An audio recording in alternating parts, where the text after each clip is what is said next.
Hi, I'm Alex Rush Redding, and today I'm talking on the subject of violence in video games and how it may affect your children. As a parent with a stick up my ass, as a concerned parent, this worries me. So I've taken it upon myself to see which games are suitable for today's youth. Right, Mandarin-chan?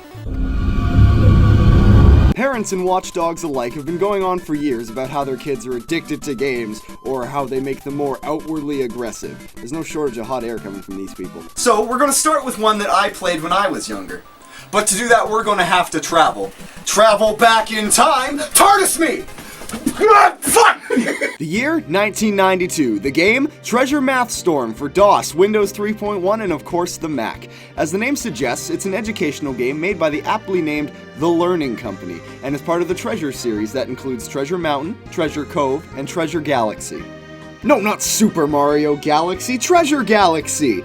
The Learning Company was sending their characters to space 13 years before Nintendo ever sent Mario. Good for them. The game opens when we find Albert Einstein here setting up his portable version of the HART project to freeze Treasure Mountain. Sub-Zero Ice Punch! Alrighty then, what's our name gonna be? Lovejoy, sure, after all, this is a video about a children's game, and it was Helen Lovejoy that once famously said, "Won't somebody please think of the children?" So the game starts with this dove named Chirp who gives you some tips on how to play. And I'm not going to read it, I just like to dive right in. Oh, a prize room! There's no prizes. No prizes. No prize. Well, I suppose it is a good lesson for kids to learn that you don't get a prize for just showing up. In life, you gotta work for what you want, and that's what I'm gonna go do. Upon exiting the cave, Chirp chimes in again, saying how much fun it is to catch elves with nets.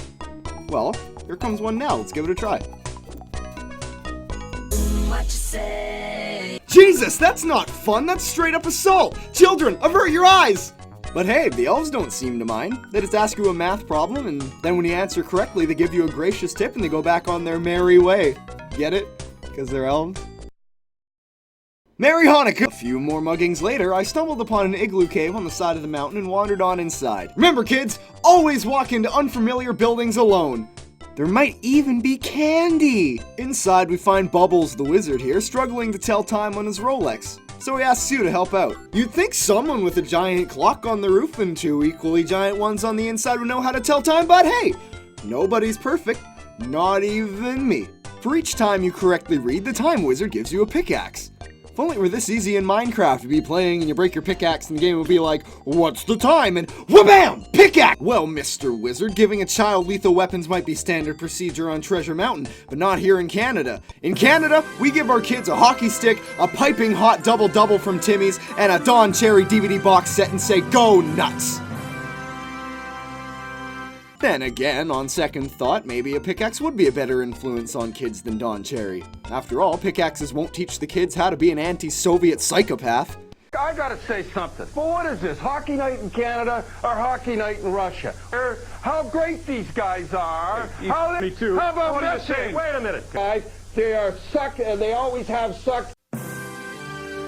After using the pickaxes to climb the mountain, and then attacking more innocents, it's time to go help another stranger. In exchange for your help in balancing her golden milk bottles, Green Ishizu gives you the pieces necessary to build a goddamn catapult with which you are able to launch yourself further up the mountain. Now normally, I'd be against giving children an antiquated piece of siege weaponry with which to shoot themselves skyward, but shit. Catapulting equipment's expensive, man. You'd be a fool not to take it. Maybe sell it on Craigslist. And now, Floor 3. A poem by Alex Redding. Count the gems, say the amount. This guy's too rich and can't be bothered to count. He doesn't give you a gun or machete. No, he gives you some ladders to take to a Yeti. Fill in his sequence with the right number, then climb to Einstein's chest and start to plunder. Jump out the window and take flight. Back to the prize room to store your new kite. So it's conclusion time. Is this game acceptable for our kids? Fuck no!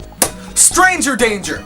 Danger danger! And promoting a tipping culture! Seriously, pay your workers a living wage.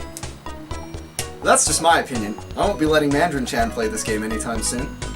Anyway, if you'll excuse me, I'm off to have some quality time with my son. Thank you so much for watching. If you liked it, please consider subscribing or checking out some of the other stuff I've done.